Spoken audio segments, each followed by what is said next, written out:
Esta noite, embarcaremos juntos numa jornada.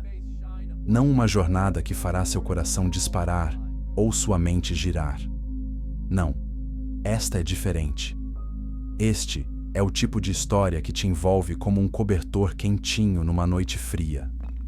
O tipo que te deixa à deriva, mas mantém uma pequena parte de você curiosa, imaginando, querendo saber o que vem a seguir. Você não precisa fazer nada além de ouvir. Você não precisa se lembrar de todos os detalhes. Deixe-se levar pela história.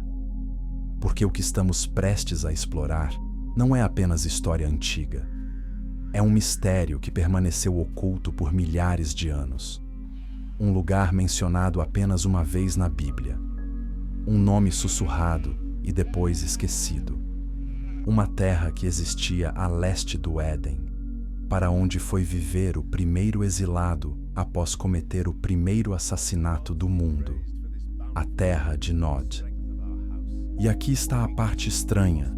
Pode ser que ainda esteja aqui. Não está em nenhum mapa que você possa encontrar. Não está em nenhum lugar que você possa visitar. Mas em algum lugar mais profundo. Em algum lugar entre o mundo que vemos e o mundo que sentimos em nossos sonhos. Então, acomode-se, fique à vontade e vamos caminhar juntos pelas sombras de uma história que nunca deveria ter sido contada. Antes de começarmos, se você está gostando desta jornada rumo ao desconhecido, considere se inscrever. Exploramos mistérios esquecidos como este toda semana. E você não vai querer perder o que vem por aí. Agora, deixemos a história se desenrolar. Capítulo 1. O sussurro antes de dormir. Uma terra que nunca morreu. Existem trechos em textos antigos que aparecem apenas uma vez. Uma única menção. Um breve vislumbre de um nome. E então, silêncio. A terra de Nod é um desses lugares. Em Gênesis, capítulo 4, versículo 16, a Bíblia nos conta algo estranho. Depois que Caim matou seu irmão Abel, depois que Deus o amaldiçoou, depois que tudo desmoronou, Caim partiu. Ele viajou para o leste do Éden e se estabeleceu em um lugar chamado Nod. É isso, sem descrição, sem explicação, apenas um nome, acenar. Parece quase um sussurro, não é? Como algo que não se deve dizer em voz alta. Mas por quê? Por que a Bíblia mencionaria esse lugar e depois nunca mais falaria dele? O que havia de tão importante em Nod que precisava ser nomeado? E ao mesmo tempo, tão perigoso que não podia ser explicado? Durante milhares de anos, estudiosos se questionaram. Sacerdotes debateram. Místicos meditaram sobre esse mistério. E em um canto do mundo, nas montanhas da Etiópia, antigos escribas preservaram uma versão diferente dessa história. Uma versão que não entrou na Bíblia, que a maioria de nós conhece. Uma versão que preenche as lacunas. E o que eles preservaram é perturbador. Na Bíblia etíope, que inclui livros que foram removidos das versões ocidentais, Nod não é apenas um pedaço de terra. Não fica apenas a leste do Éden em algum mapa antigo. É algo completamente diferente. Um limiar. Uma fronteira entre mundos. Um lugar onde as regras da nossa realidade começam a se curvar e a se quebrar. Imagine-se na orla de uma floresta ao entardecer. De um lado, tudo é familiar. Árvores que você reconhece. Sons que você conhece. Segurança. Mas do outro lado, as árvores parecem diferentes. As sombras se movem de forma estranha. Você ouve coisas que não consegue identificar. Esse é o Nod. De acordo com esses antigos textos etíopes, quando Caim foi banido, ele não deixou apenas sua família. Ele deixou o mundo onde a presença de Deus podia ser sentida. Ele atravessou para um lugar onde essa presença desaparecia. Não desapareceu, mas está distante, abafado. Como tentar ouvir alguém chamando seu nome de muito longe. E à distância, outras coisas se aproximaram. Coisas que estavam à espera.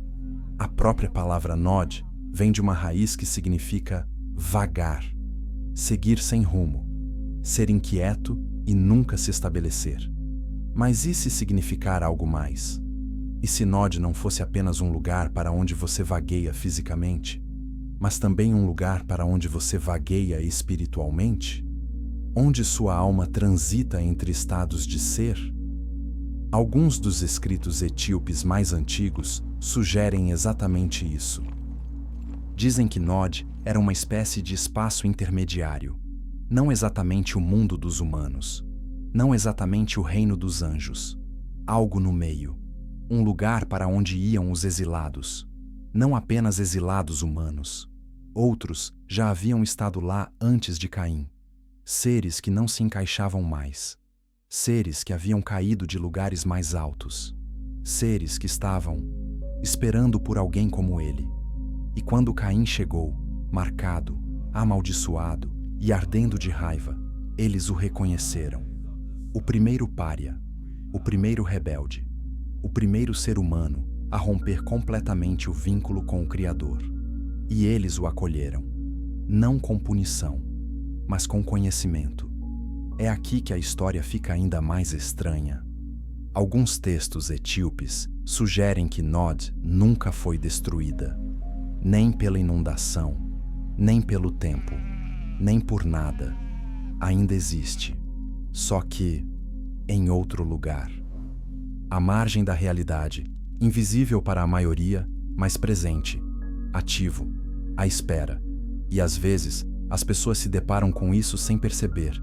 Elas sentem essa sensação de estarem desconectadas, perdidas, vagando mesmo quando paradas.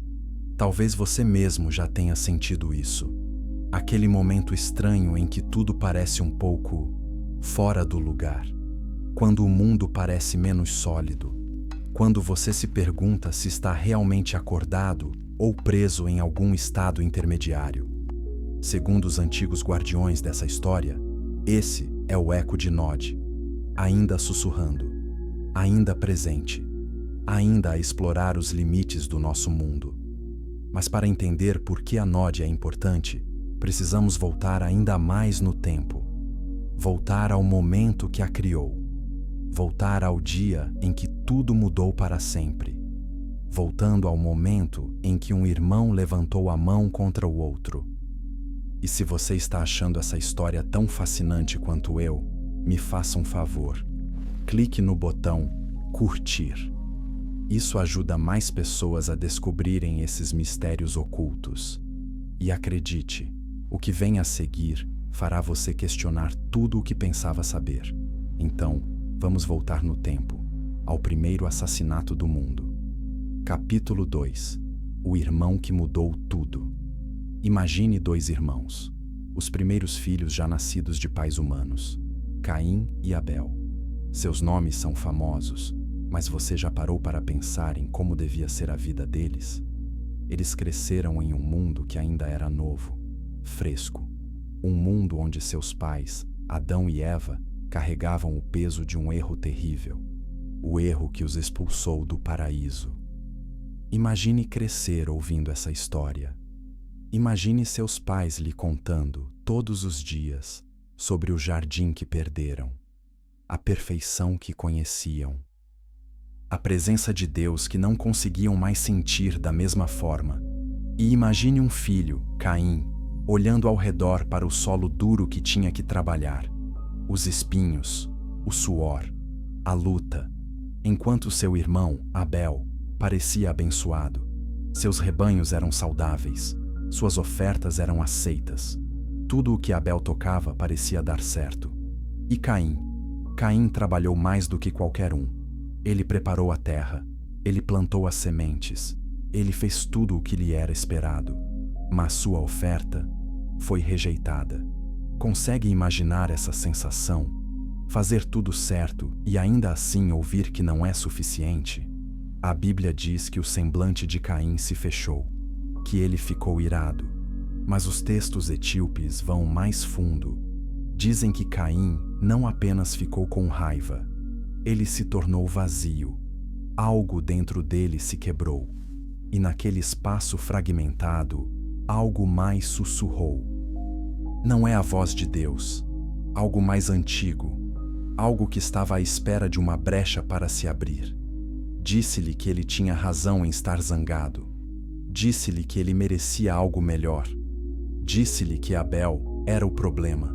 E Caim ouviu. Certo dia, no campo, longe dos olhos de seus pais, Caim chamou seu irmão. Vamos dar um passeio. E Abel, confiante e inocente, veio. Não sabemos exatamente o que aconteceu em seguida.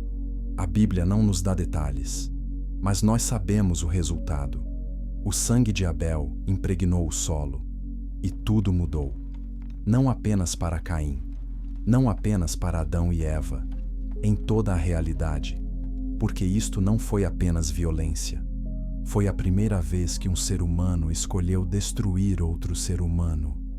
A primeira vez que o ódio se transformou em ação. A primeira vez que sangue foi derramado por uma mão humana. E a terra sentiu isso. Nos textos etíopes, há uma passagem que a maioria das pessoas nunca lê. Diz que quando o sangue de Abel tocou o chão gritou. Não metaforicamente. Cheguei a chorar. Um som que ecoou pelo reino espiritual. Um som que alcançou o trono de Deus. Um som que fez os anjos cobrirem seus rostos. Porque algo se quebrou e jamais poderá ser consertado. Uma linha havia sido cruzada. E Caim ficou ali parado, sobre o corpo de seu irmão. E pela primeira vez na história da humanidade, uma pessoa sentiu o peso da culpa. Aquela constatação esmagadora e sufocante do que ele tinha feito. Mas aqui está a parte mais importante, a parte que muda tudo. Deus não matou Caim. Ele poderia ter feito isso, facilmente, instantaneamente, mas ele não o fez. Em vez disso, Deus o marcou, protegeu-o e o mandou embora. Por quê? Por que Deus protegeria o primeiro assassino? Por que lhe daria uma marca que impediria outros de matá-lo? A resposta tradicional é misericórdia, graça, uma segunda chance. Mas a Bíblia etíope sugere algo mais complexo. Isso sugere que o castigo de Caim não se tratava apenas de justiça, tratava-se de separação. Caim precisava ser removido, não destruído, mas removido, colocado em algum lugar à parte. Em algum lugar, sua influência não conseguiu se espalhar para o resto da humanidade. Um lugar onde ele pudesse viver, mas de forma diferente.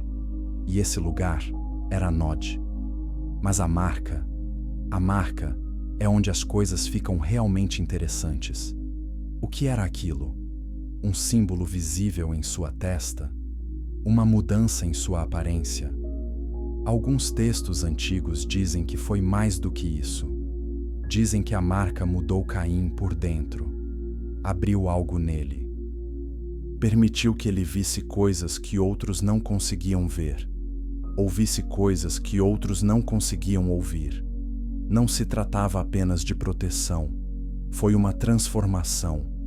E enquanto Caim caminhava para o leste, afastando-se de tudo o que conhecia, em direção à terra de Nod, ele entrou em um novo tipo de existência.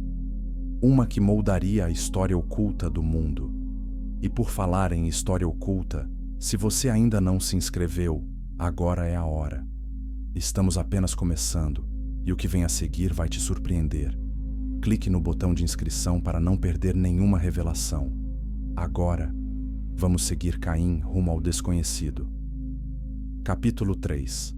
A marca que não podia ser apagada. Caim caminhava sozinho. Leste. Sempre para o leste. Longe do pôr do sol. Longe do jardim que seus pais perderam. Longe do lugar onde o sangue de seu irmão manchou a terra. E enquanto caminhava, carregava a marca. Não sabemos exatamente como era. A Bíblia não nos diz, mas nos diz o que fazia. Isso o protegeu. Quem visse Caim saberia que não devia matá-lo.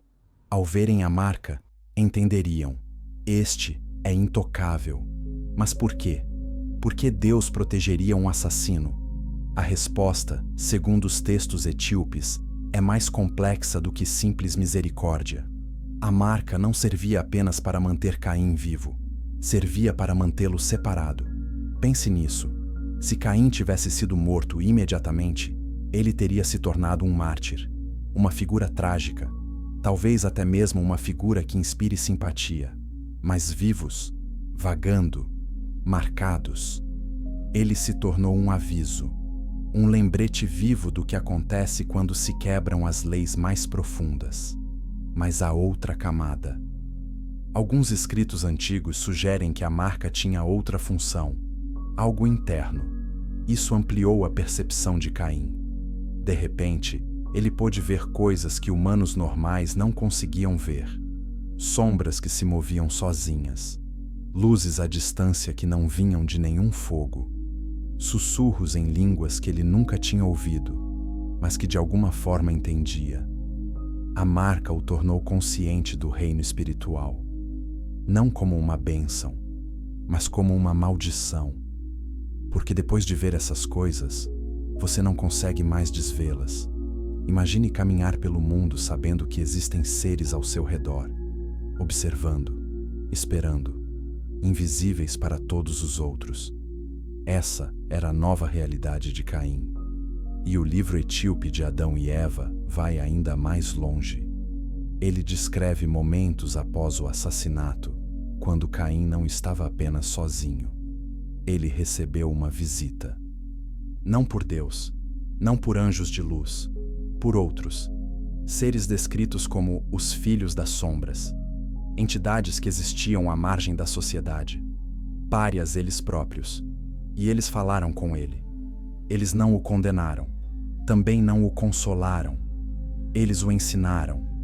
Eles o ensinaram a sobreviver em Nod, a construir em um lugar onde as regras normais não se aplicavam, a usar o conhecimento que possuíam, conhecimento que havia sido proibido no Éden. É aqui que a história toma um rumo sombrio, porque Caim não vagou sem rumo. Ele aprendeu, ele se adaptou, ele se fortaleceu e, por fim, ele construiu. Ele construiu a primeira cidade do mundo, uma cidade em Nod, uma cidade fora da presença direta de Deus, uma cidade onde novas regras se aplicavam.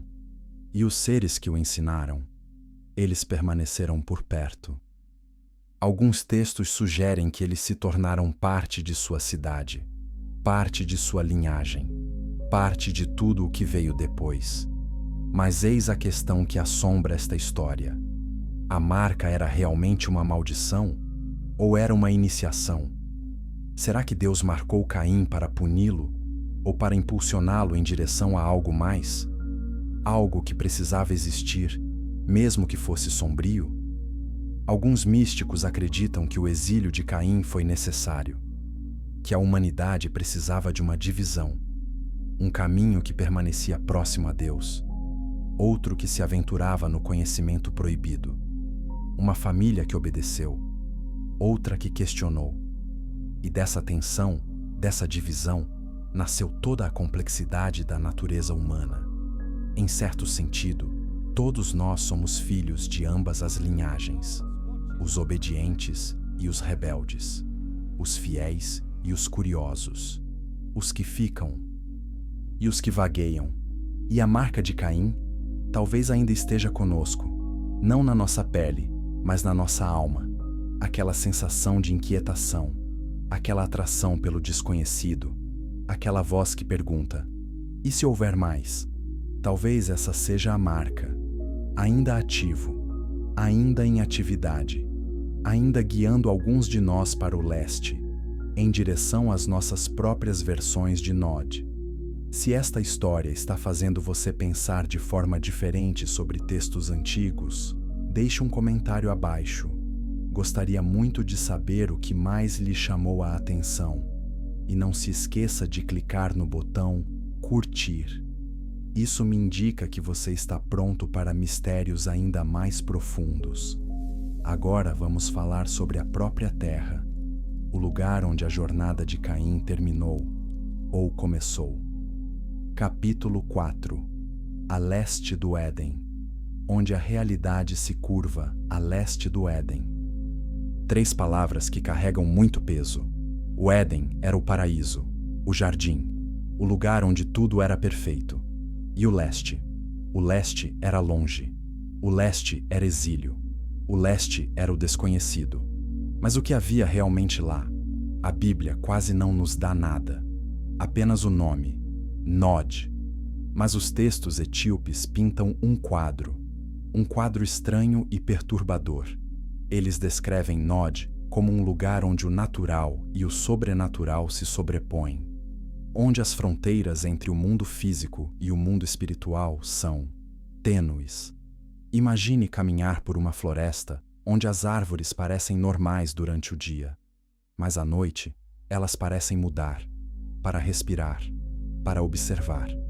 Esse é o Nod, um lugar onde a realidade não era exatamente estável. Na tradição etíope, o mundo sempre foi compreendido como estratificado.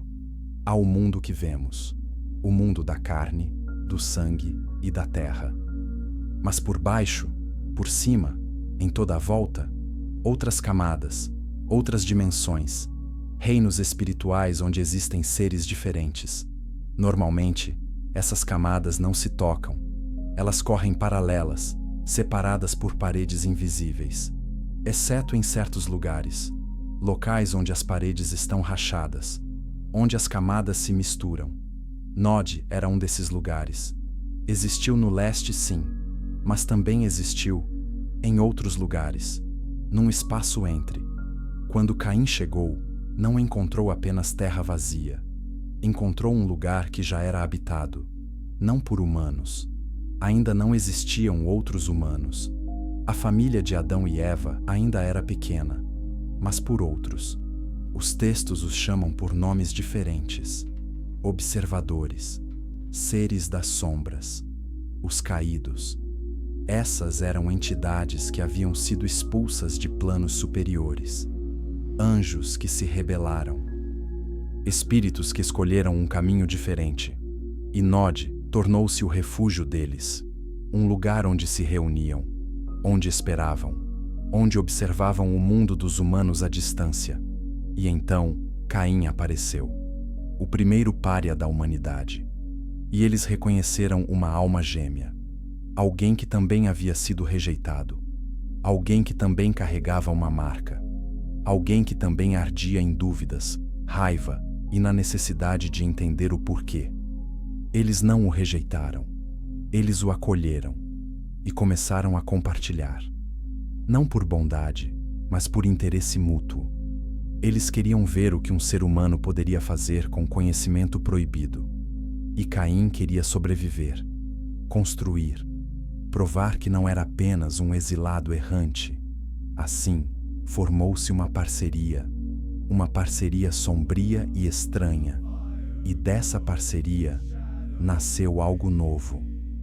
Os textos etíopes descrevem portais em Nod, aberturas entre mundos, lugares onde, se você soubesse como, poderia transitar do físico para o espiritual, onde você poderia ver além do véu.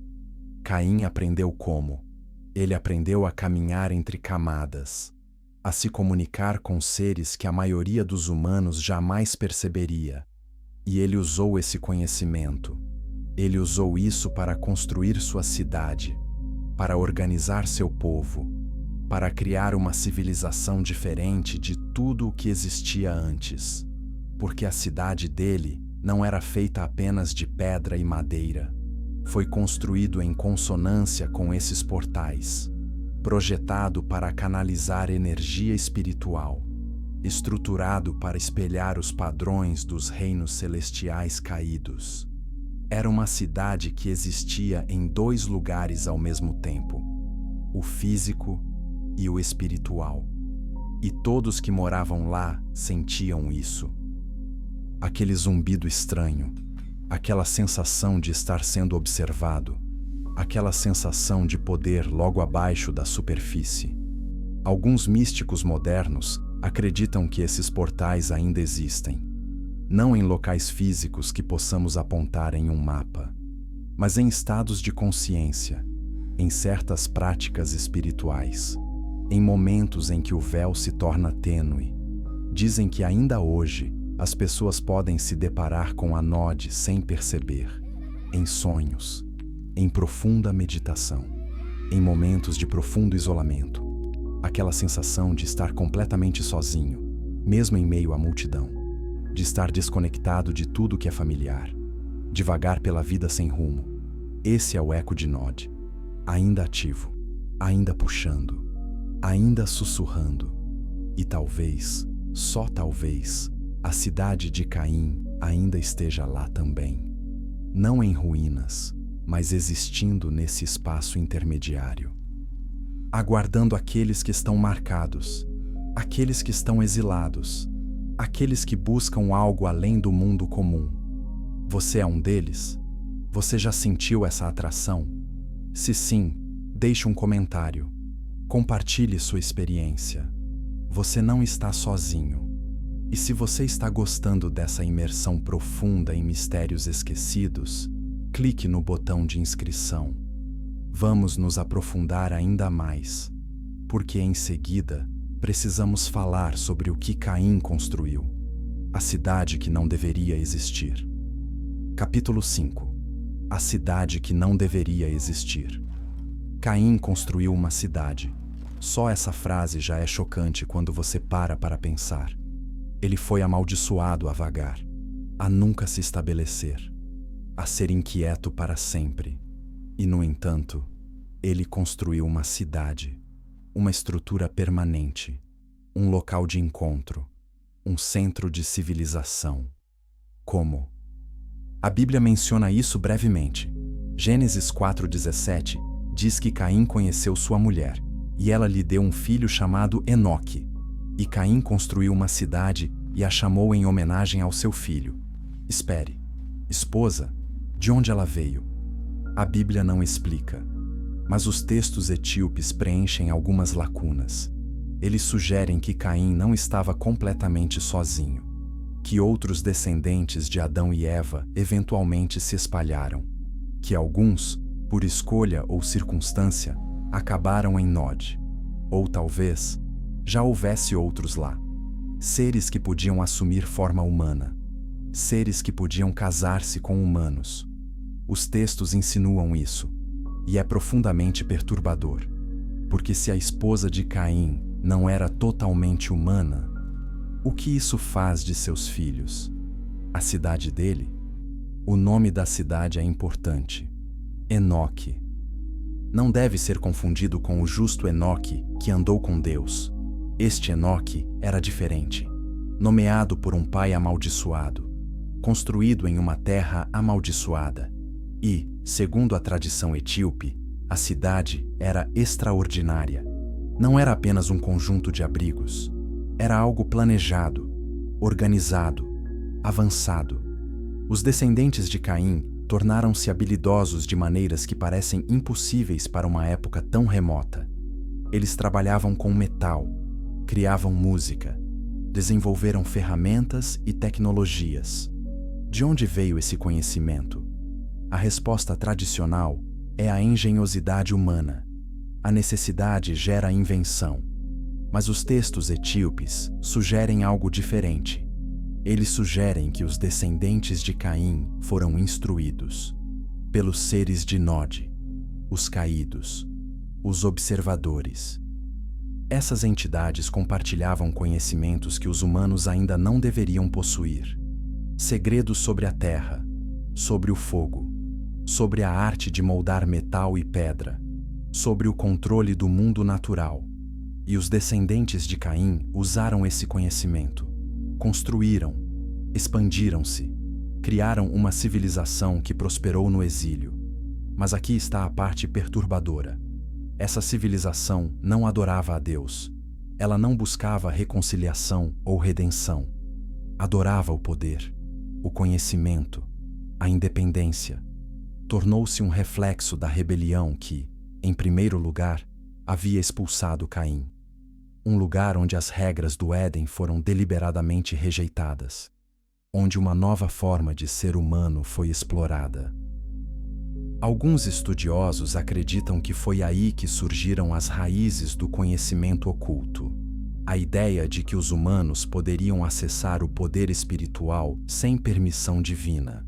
Que nós mesmos pudéssemos nos tornar como deuses, não pela obediência, mas pelo conhecimento, pela vontade, pela força. E a cidade de Enoque tornou-se o primeiro templo dessa filosofia. Os textos etíopes descrevem a arquitetura como estranha, edifícios que pareciam vibrar com energia, estruturas alinhadas com as estrelas e correntes espirituais, lugares onde rituais eram realizados, onde fronteiras eram cruzadas, onde humanos e não humanos se misturavam. Era uma cidade de híbridos, de experimentação, de ultrapassar limites, e funcionou.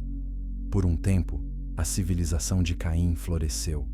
Ela se tornou poderosa e espalhou sua influência, até que algo aconteceu.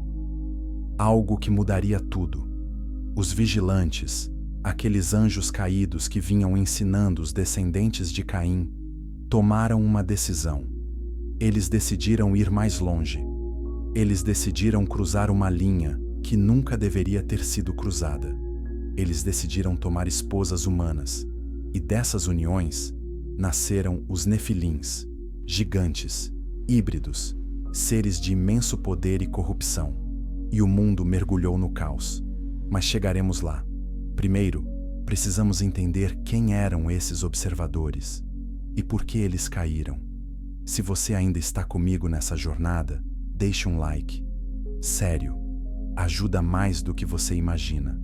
E compartilhe com alguém que adora mistérios. Essa pessoa vai te agradecer. Agora, vamos conhecer os anjos que quebraram as regras. Capítulo 6. Filhos das Sombras. A primeira civilização. Antes de falarmos sobre os vigilantes, precisamos entender os descendentes de Caim, porque não eram apenas pessoas comuns vivendo no exílio. Eles se tornaram algo. A Bíblia nos dá uma genealogia, nomes que a maioria das pessoas ignora, mas cada nome tem seu peso. Enoque, eles querem, Meujael, Matusalém, Lameque, e de Lameque, 3 filhos, Jabal, Jubal, Tubal-Caim. A estes 3 homens é atribuída a fundação de setores industriais inteiros. Jabal era o pai daqueles que vivem em tendas e criam gado. Jubal foi o pai de todos os que tocam harpa e flauta. Tubal-Caim era o forjador de todos os instrumentos de bronze e ferro. Pense nisso. Música, metalurgia, criação de animais, os fundamentos da civilização. Todos descendem da linhagem de Caim, a linhagem amaldiçoada, a linhagem exilada. Como eles desenvolveram essas habilidades? A resposta tradicional é necessidade e tempo. Os seres humanos são inventivos. Nós damos um jeito. Mas os textos etíopes oferecem uma explicação diferente. Dizem que essas habilidades foram ensinadas pelos seres de Nod, pelos observadores. Esses anjos caídos não apenas observavam a humanidade, eles interferiam, eles guiavam, eles compartilhavam segredos. E os descendentes de Caim eram alunos perfeitos. Eles não tinham lealdade aos costumes antigos, nenhuma nostalgia pelo Éden, nenhum desejo de retornar à presença de Deus. Eles queriam construir seu próprio mundo, seu próprio poder, seu próprio legado. E os observadores lhes deram as ferramentas para fazer isso. Mas havia um preço a pagar. Sempre há um preço a pagar. O conhecimento veio acompanhado de influência. Os seres que o ensinavam também infectavam. A linhagem de Caim tornou-se algo mais do que humana, ou talvez algo menos. Eles foram os primeiros a realmente abraçar a ideia de que a humanidade não precisava de Deus, que podíamos trilhar nosso próprio caminho. E a civilização deles refletia isso. Foi brilhante, avançado, impactante, mas também vazio. sombrio, corrompido. Há indícios nos textos de que eles praticavam coisas que mais tarde seriam chamadas de magia, rituais, oferendas de sangue, não a Deus, a outros poderes, os mesmos poderes que os haviam ensinado, os mesmos poderes que habitavam Nod, e esses poderes se fortaleceram a cada geração. Entretanto, no resto do mundo, outra fila estava se formando. A linhagem de Sete. Adão e Eva tiveram outro filho após a morte de Abel. Sete, um substituto, um novo começo. E os descendentes de Seth eram diferentes. Eles permaneceram próximos da presença de Deus, invocaram o seu nome, viveram com simplicidade e humildade. Eles não construíram cidades, não forjaram armas, não criaram arte e música da mesma forma que a linhagem de Caim. Mas eles mantiveram a conexão, o pacto. Durante algum tempo, as duas linhas permaneceram separadas. Os filhos de Sete nas terras altas, os filhos de Caim nas terras baixas. Duas maneiras de ser humano, duas filosofias, dois destinos. Mas a separação nunca dura para sempre. Por fim, os filhos de Sete olharam do alto de suas montanhas e viram as cidades de Caim. Eles viram a música, a beleza, o poder, e eles foram tentados. Os textos etíopes descrevem esse momento em detalhes.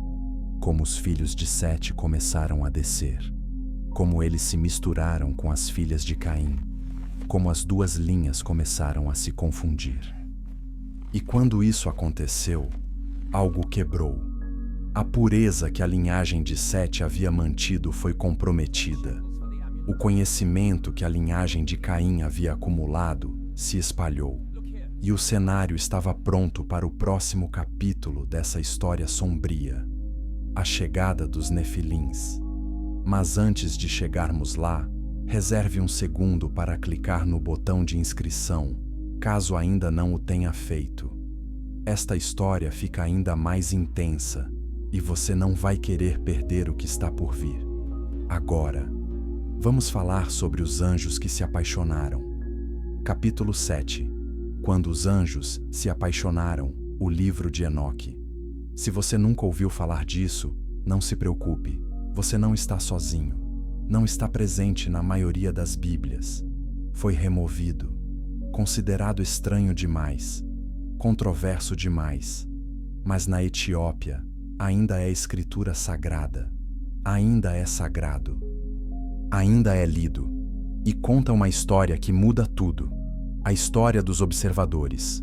Esses eram anjos, seres poderosos designados para zelar pela humanidade, para observar, para proteger, mas não para interferir. Eles deveriam permanecer separados, distantes, obedientes, mas eles não fizeram. O livro de Enoque menciona Senjasa como seu líder e lista os nomes de 200 anjos que o seguiam. 200 anjos que fizeram uma escolha. Eles olharam para a terra, para as filhas dos homens, para a beleza, para a vida, para a liberdade. E eles queriam isso. Eles não queriam mais apenas assistir. Queriam experimentar, tocar, fazer parte do mundo físico. Então, eles fizeram um pacto. Eles desceram ao Monte Hermon, todos os 200, e fizeram um juramento.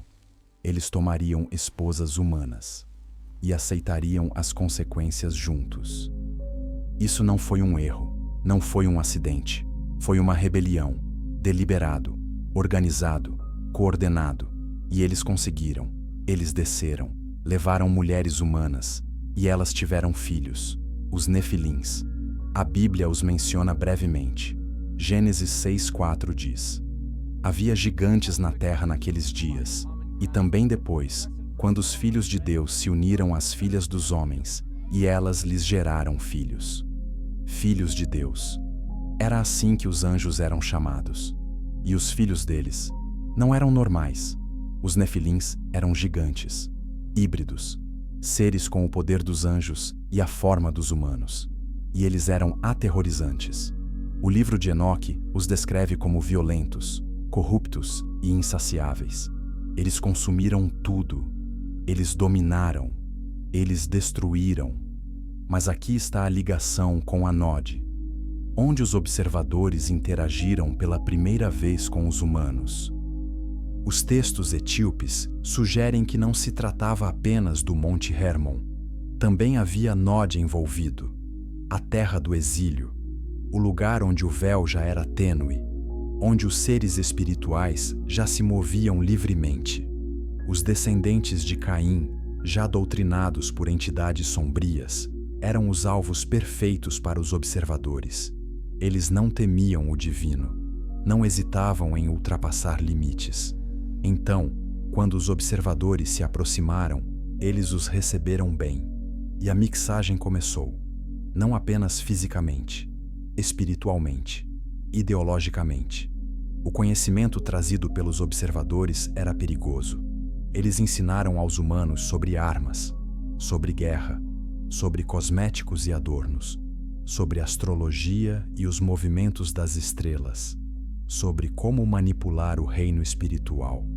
E os descendentes de Caim absorveram tudo isso. Eles se tornaram mais poderosos, mais corruptos, mais perigosos. E os Nefilins? Eles se tornaram os governantes, os reis, as lendas. Toda a cultura antiga tem histórias de gigantes, heróis da antiguidade, semideuses, mitologia grega, lendas nórdicas, epopeias sumérias. Todos ecoam a mesma verdade. Houve um tempo em que seres além dos humanos caminhavam sobre a terra, e não eram mitos, eram memórias, distorcido, exagerado, mas com raízes em algo real. Os Nefilins eram reais, e eles quase destruíram tudo. Os textos etíopes dizem que a terra clamou sob o seu peso, que a violência se espalhou por todos os cantos, que a própria humanidade estava sendo corrompida de forma irreparável. E Deus olhou para baixo e viu o que havia sido feito, e ele decidiu agir, não com outra maldição, não com outra marca, com água, um dilúvio que purificaria a terra. Lavaria toda a corrupção, recomeçaria do zero. Mas eis a questão que assombra esta parte da história. A enchente realmente destruiu tudo? Ou será que parte dele sobreviveu? Antes de respondermos a essa pergunta, gostaria de pedir que vocês fizessem algo. Comentem abaixo. Vocês acham que os Nefilins ainda podem estar entre nós de alguma forma? Quero ouvir suas teorias. E clique no botão curtir. A seguir, vamos mergulhar na parte mais profunda deste mistério. Vamos falar sobre o que aconteceu com os gigantes. Capítulo 8. Os gigantes que caminharam entre nós. A enchente chegou. Gênesis descreve isso em termos simples. Chuva durante 40 dias e 40 noites, águas cobrindo a terra e tudo destruído, exceto Noé e sua família. Uma reinicialização, um novo começo. Mas será que era mesmo tão simples assim? A Bíblia diz que os Nefilins estavam na terra e também depois dela. Depois, após a inundação. Como? Se tudo foi destruído, como os Nefilins retornaram? Alguns estudiosos dizem que o versículo significa simplesmente antes e depois da descida dos vigilantes. Uma questão de tradução. Mas outros veem algo diferente. Eles veem evidências de que a corrupção persistiu. De alguma forma, parte da linhagem sanguínea continuou. E os textos etíopes corroboram isso.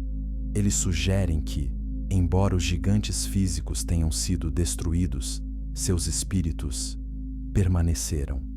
O livro de Enoque descreve as almas dos Nefilins como inquietas, presas entre mundos, incapazes de morrer adequadamente porque nunca estiveram plenamente vivas no sentido comum da palavra.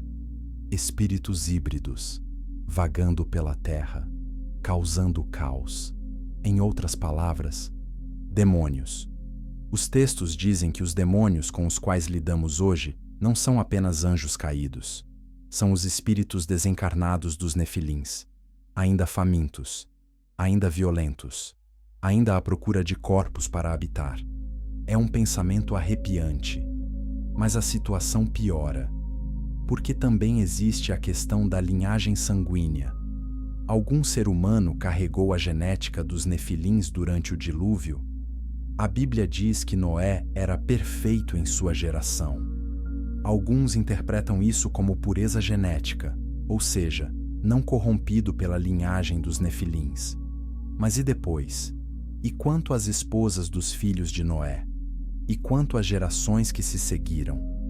Algumas tradições dizem que a corrupção ressurgiu, que os observadores, embora acorrentados e punidos, encontraram maneiras de influenciar a humanidade novamente, e os gigantes retornaram. Nós os vemos na Bíblia depois do dilúvio: os Anaquins, os Refaíns, Golias, gigantes que viviam em Canaã, que lutaram contra Israel.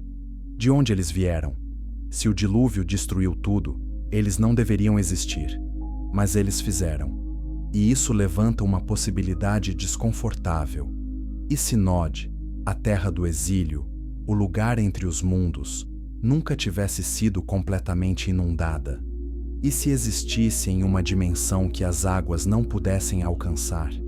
E se a civilização que Caim construiu, o conhecimento compartilhado pelos observadores, a corrupção que se espalhou, e se tudo isso tivesse sobrevivido nesse espaço intermediário? E se ainda estiver lá? Alguns místicos acreditam exatamente nisso. Eles acreditam que Nod é uma realidade espiritual que persiste, um reino onde os antigos poderes ainda operam, onde os descendentes dos ensinamentos dos observadores ainda se reúnem, não fisicamente, mas espiritualmente, em sociedades secretas, em práticas ocultas, na busca por conhecimento proibido, o mesmo conhecimento que era ensinado em Nod há milhares de anos, a mesma rebeldia, a mesma filosofia. Não precisamos de Deus, podemos nos tornar deuses nós mesmos. É a mentira mais antiga de todas, a mesma que fez com que Adão e Eva fossem expulsos do Éden. Você será como Deus. E ainda se comenta isso em sussurros. Ainda há quem acredite nisso. Continuamos a moldar o mundo, porque a marca de Caim, a maldição de Nod, o legado dos nefilins, não é apenas história antiga, é um padrão, uma corrente espiritual, e ainda está ativo. Se você se identificou com isso, se está percebendo conexões que nunca tinha visto antes, inscreva-se. Ative o sininho, porque ainda não terminamos. Em seguida, precisamos falar sobre o livro que revela tudo isso, a própria Bíblia Etíope. Capítulo 9. O livro secreto que muda tudo. Por que a maioria das pessoas não conhece essa história? Por que o livro de Enoque não está na Bíblia com a qual você cresceu? Por que esses textos foram removidos, ocultados ou descartados? A resposta é complexa, mas importante. Quando o cristianismo se espalhou pelo Império Romano, precisou ser unificado, organizado e controlado. Assim, concílios da Igreja foram realizados, debates acalorados ocorreram, e decisões foram tomadas sobre quais livros eram inspirados e quais não eram. O livro de Enoque não foi selecionado. Muito estranho. Detalhes demais sobre anjos e demônios. Focado demais em coisas que não podiam ser facilmente explicadas ou controladas. Por isso, foi classificado como apócrifo, não canônico. Interessante, mas não escritura. Exceto na Etiópia, a Igreja Ortodoxa. Etíope nunca o abandonou, manteve-o, preservou-o e tratou-o como sagrado. E eles não estavam sozinhos. Os manuscritos do Mar Morto, descobertos na década de 1940, continham fragmentos do livro de Enoque, prova de que ele já foi amplamente lido e respeitado. Então, por que a mudança? Alguns estudiosos acreditam que foi uma questão política. O livro de Enoque apresenta uma visão de mundo difícil de compreender. Mostra anjos fazendo escolhas, rebelando-se, apaixonando-se.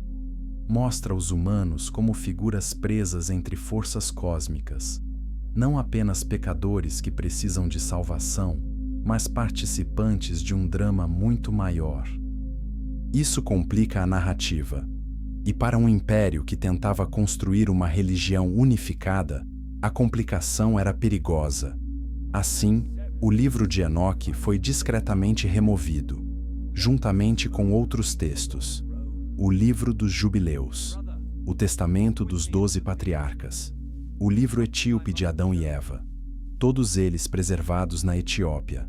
Todos eles oferecem detalhes que a Bíblia Ocidental omite.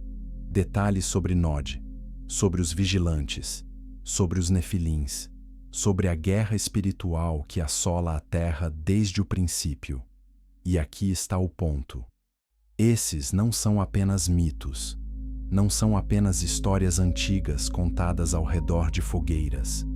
Eles são preservados em uma das mais antigas tradições cristãs contínuas do mundo.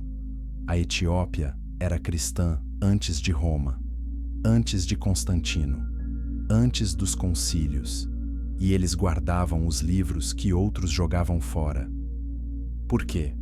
Porque esses livros eram importantes. Eles explicavam as coisas. Eles respondiam às perguntas. Perguntas como: de onde vem o mal? Por que o mundo está tão destruído? Contra o que estamos lutando? A Bíblia etíope não se esquiva da complexidade. Ela a abraça.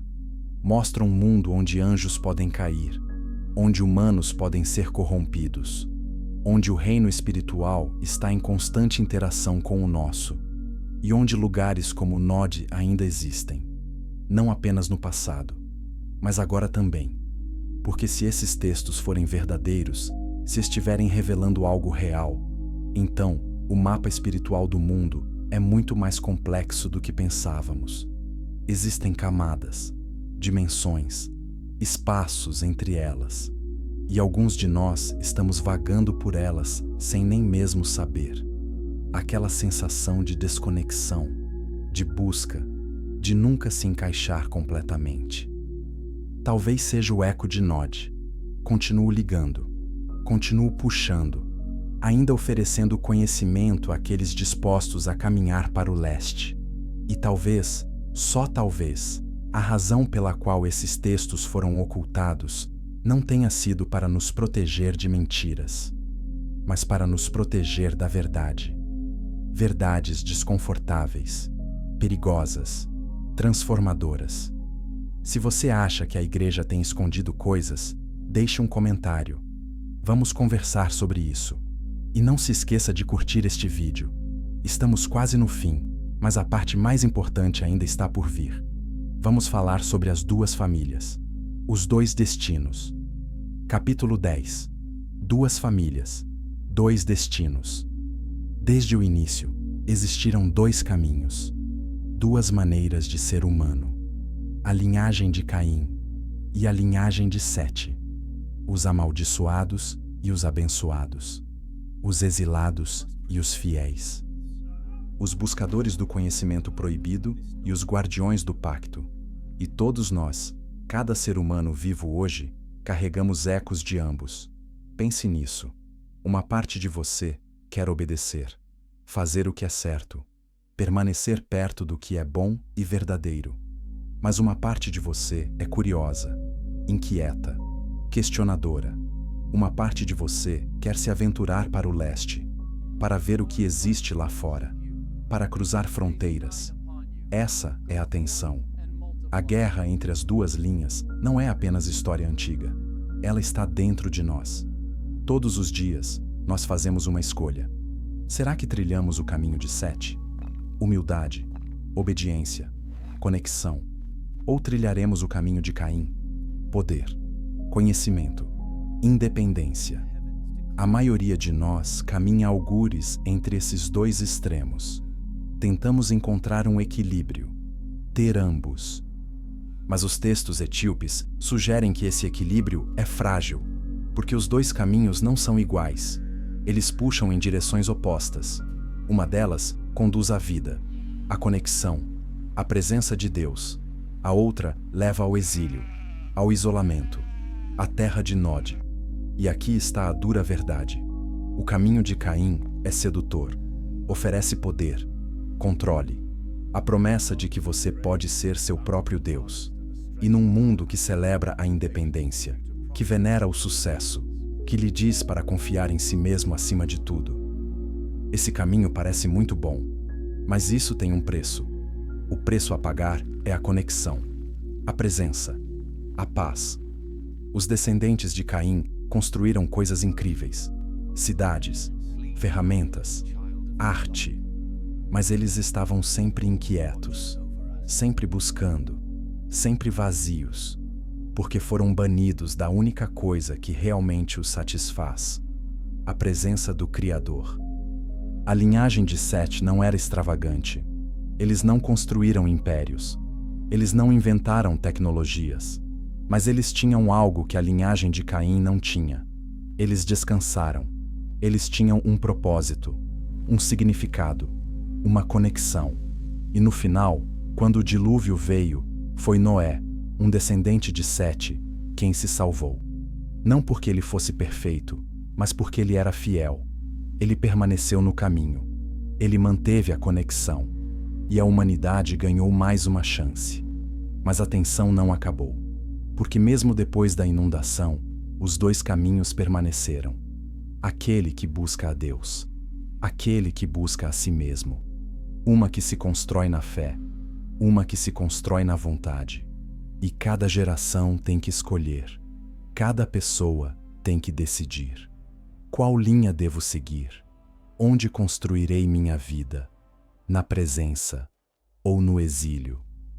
É a pergunta mais antiga e continua sendo a mais importante. Se você está se debatendo com essa questão agora, saiba que não está sozinho. Comente abaixo. Compartilhe sua dificuldade. Esta comunidade está aqui para você. E inscreva-se se quiser mais conversas como esta. Reais, profundas, sinceras. Agora, vamos falar sobre por que essa história foi mantida em segredo. Capítulo 11. Por que eles esconderam essa história de nós? Porque eles não queriam que você soubesse disso. Porque o livro de Enoque foi removido. Porque os textos etíopes foram ignorados. Porque a igreja decidiu que essa história era perigosa demais para ser contada. A resposta está no controle. Se as pessoas soubessem que anjos podem cair, que seres espirituais podem interferir na história da humanidade, que existem dimensões além do que vemos, então o mundo se torna menos previsível, menos controlável. Se as pessoas souberem que Caim construiu uma civilização no exílio, que o conhecimento proibido foi ensinado por anjos caídos, que há toda uma guerra espiritual acontecendo nos bastidores, então respostas simples já não funcionam. Não dá para simplesmente dizer: obedeça e você será abençoado. Desobedeça e você será amaldiçoado. Porque a história é mais complexa do que isso. Caim foi amaldiçoado, mas prosperou. Os observadores caíram, mas mudaram o mundo. Os nefilins foram destruídos, mas sua influência permaneceu. É confuso, complicado, desconfortável. E para as instituições religiosas que tentam construir autoridade e ordem, a desordem é a inimiga. Então, eles simplificaram. Eles removeram os livros que complicavam a narrativa. Eles se concentraram nas partes que eram fáceis de ensinar, fáceis de controlar. Obedeça a Deus, evite o pecado, siga as regras. E isso não está errado. Essas coisas importam. Mas essa não é toda a história. Toda a história envolve rebelião, corrupção e guerra espiritual. Isso inclui lugares como Nod, onde as regras são diferentes. Isso inclui seres como os observadores, que ultrapassaram limites que não deveriam ter ultrapassado.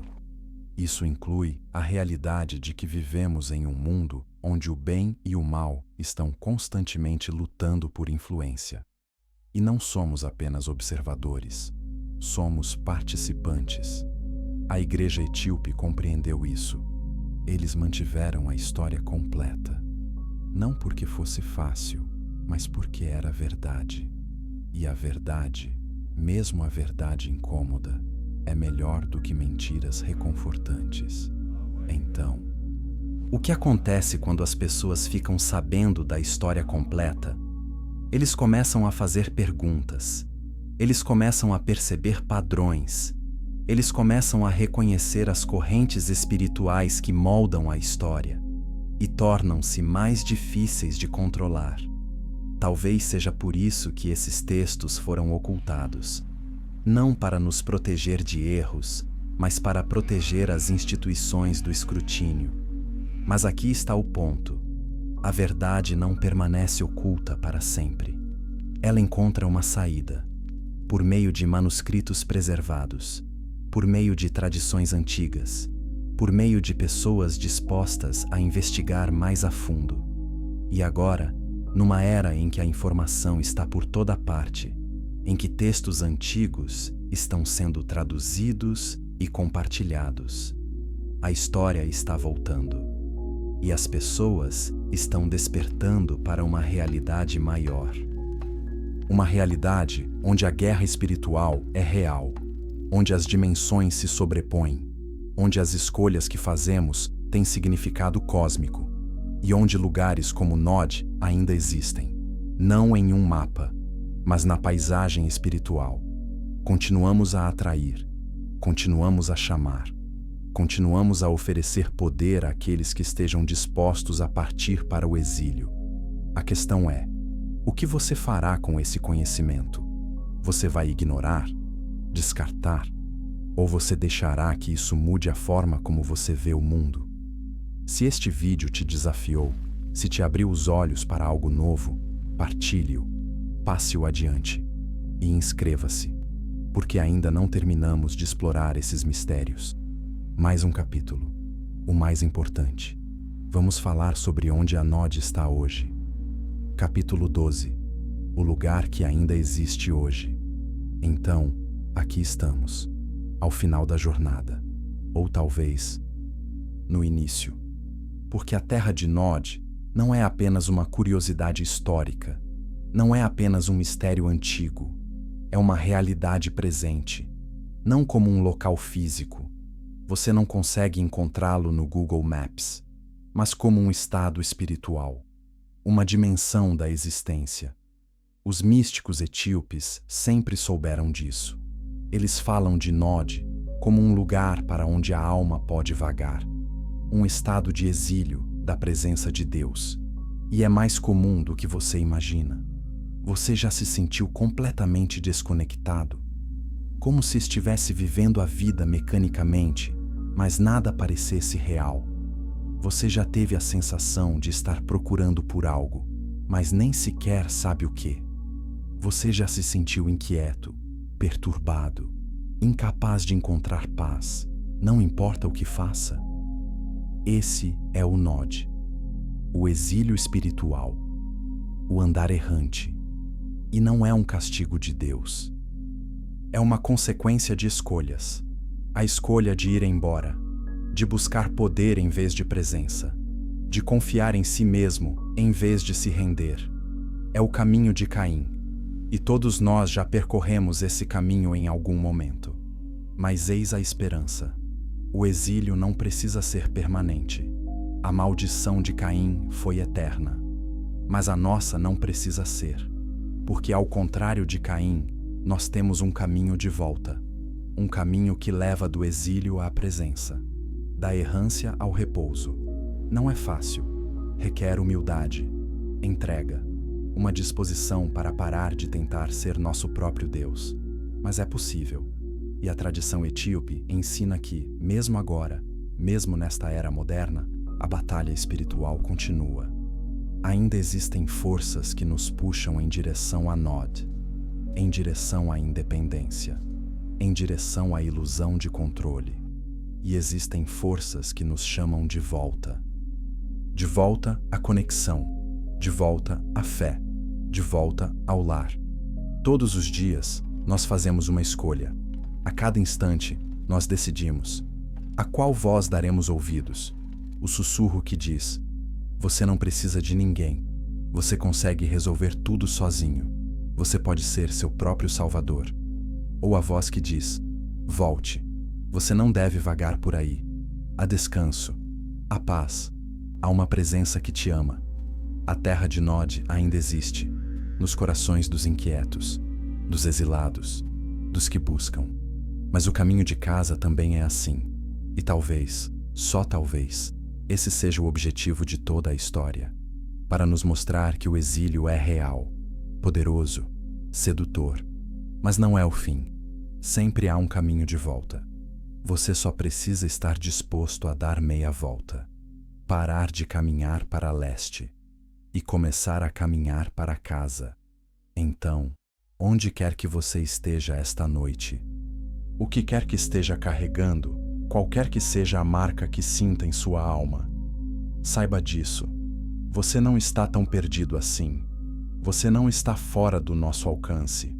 A porta ainda está aberta. A presença ainda está lá, esperando. Não com julgamento, mas com acolhimento. Basta escolher. Escolha a presença em vez do exílio. Escolha o descanso em vez da inquietação. Escolha o lar em vez de vagar sem rumo. E se você fizer isso, você encontrará o que Caim jamais conseguiu: paz. Obrigada por embarcar nessa jornada comigo. Se essa história te emocionou, se te fez refletir, se te deu esperança, deixe um comentário. Compartilhe sua história. Você nunca sabe quem precisa ouvi-la. E inscreva-se, porque ainda há muitos mistérios para explorar. Muitas verdades ocultas à espera de serem reveladas. Até a próxima. Que você encontre o caminho de casa.